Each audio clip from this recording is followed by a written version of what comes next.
Good afternoon, everybody. This is Burt from the California Family Council here in Sacramento. We have a special guest with us, Susan Arnall from the Right to Life League, and she's up here today at the state capitol testifying against a slew of bills related to abortion.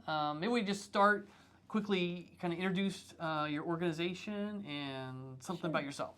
Sure. The Right to Life League is America's first pro-life organization. We were founded in 1967, long before Roe versus Wade was even a thing. What we did is it was founded by doctors and lawyers and concerned citizens who came up here to Sacramento to lobby then Governor Ronald Reagan against signing the very first therapeutic abortion bill. Unfortunately, he'd given his word to the Democrats saying he was going to sign it.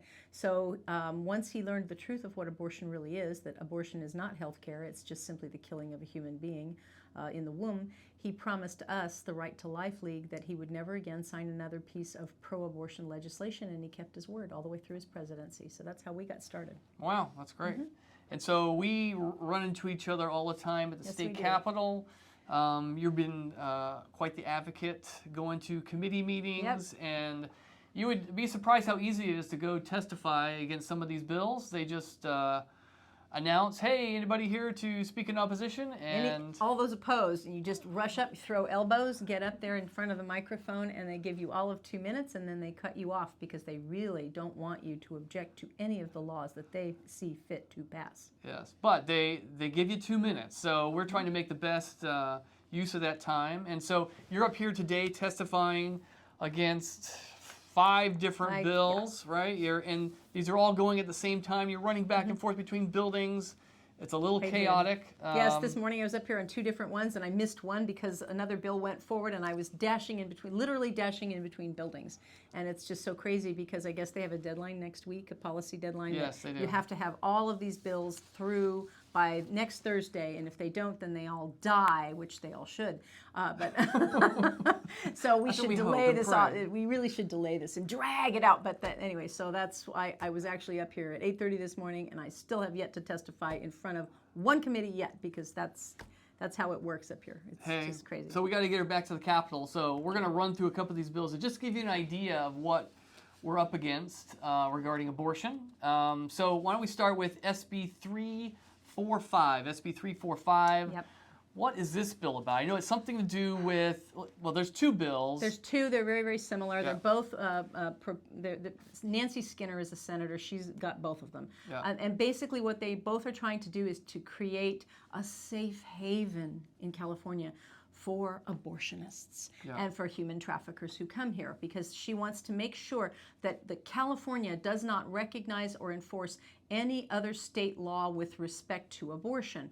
And I know that makes sense because we're our own state and we get to enforce our own laws, right? That's what Dobbs said. We get to do our own laws. But here's the problem. We are both, we're members of the United States, and our Constitution has something called the Article 4 Clause, which is the Full Faith and Credit Clause. And that says you must respect the laws of the other states. So if you have a warrant for arrest or you have a final judgment in another state and they, let's say Texas, heartbeat bill, and they have a judgment that says, okay, I'm now owed $10,000 by this abortionist, and he has a beautiful house in Malibu. I would like to take that final judgment from Texas and then bring it into California courts and levy the judgment. I'd like to enforce that judgment. Well, what Skinner is doing here is she is trying to make a carve out for those kind of laws, like warrants for arrest, bail bondsmen, discovery requests, and executing judgments. We're not going to recognize those laws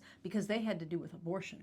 So it's a crazy carve-out. It is so clearly unconstitutional that I'm kind of shocked, but I've also learned that who writes these bills? It's not the senators, and it's not the assembly people. There's this hive of lawyers, probably down deep in a basement somewhere in the, in the bowels of the earth under the Capitol building, and they're just busily just trying to, they're ideologues, and they just write this stuff, and nobody checks them. So that's what those are. So what this means is, some bad actors in another state. Yeah, they can flee. They can come here. here. They come here and for they're a safe protected. haven. We are protecting them from the law, right? That's right, and it's just And think of about course- human traffickers can do that. Yeah. You can traffic some bring some poor girls across the border, get them abortions or whatever in Texas, and if you get caught there, Texas wants to go after you as I guess a coyote or a trafficker, and if you run to California, you're safe. That's all safe haven, safe harbor. So that's what's happening. A couple like bills like this passed last year, but they continue to add on to this. Okay, there's another bill up, SB 385. Now this is another bill in a long list of bills that has slowly been eroding the protections around those who are getting abortions, right? Yes, this is all about basically risking women's health, because the cry on the pro-abort side is that this is about women's health care. Well, this puts the lie to it, because AB 385, what it does is it says we're going to have physician assistants be able to provide the first trimester abortions, and they don't have to be supervised by doctors, so it'll all be okay. Now, what's the point of having a doctor who's trained in abortions and has gone through 8, 10, 12 years of medical school, right? If you're not going to use them? And what's the point of having nurses do that? That was happening last year, AB 1375. Yeah. They lowered the restrictions on how to perform abortions so that nurses could do it. Because at the end of the day, what this is we need more people to perform more abortions to expand abortion care. So we don't have enough abortionists. We don't have enough nurses to do it. Yeah. We need to basically empower physician assistance as well. So this is going to lower the standard. So is there of really a medical care. shortage of abortionists here in California? I would say I would hope so, but obviously there isn't. There's tons of abortions, and of course we've got the nurses are now also can perform abortions without direct supervision, but I guess they really need more. This is all about the future of Abortion Council. I call them the abortion cartel. They need more abortions on demand. That's what they want. The Future Abortion Council is a group set up by the governor right before Roe versus Wade was decided and abortion was sent back to the states, and it more or less laid out the vision going forward for California of where we were going to become the sanctuary state for abortion. The place to come for abortions. And they are slowly implementing that plan. Yes, they're walking it through. They got 13 bills passed last year, including the reproductive freedom of Proposition 1. That's right. And it is 40 different abortion providers who all came together. They saw the writing on the wall from Dobbs, and they started in 2021, December 2021, and roped in, Governor Newsom, a willing co-conspirator. Right. And what they're doing is they're just marching through their fever dream to make sure that they have abortion fully funded by our state taxpayers.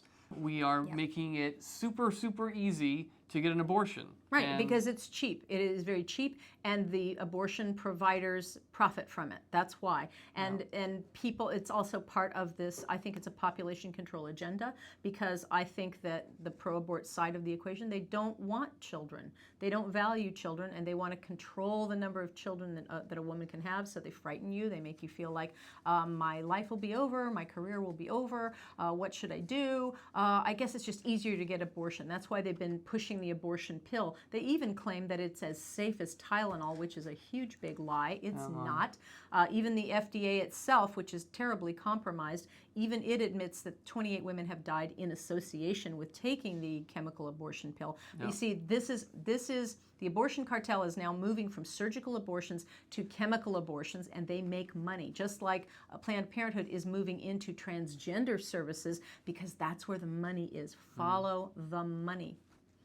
Well, I appreciate you being here today and giving us a rundown on what's happening at the state capitol. Next time when you come up, we will do this again and give everybody an update, but stay tuned. Keep fighting these bills. Keep calling your legislators. We've got to make our voice heard. Thanks so much. God bless.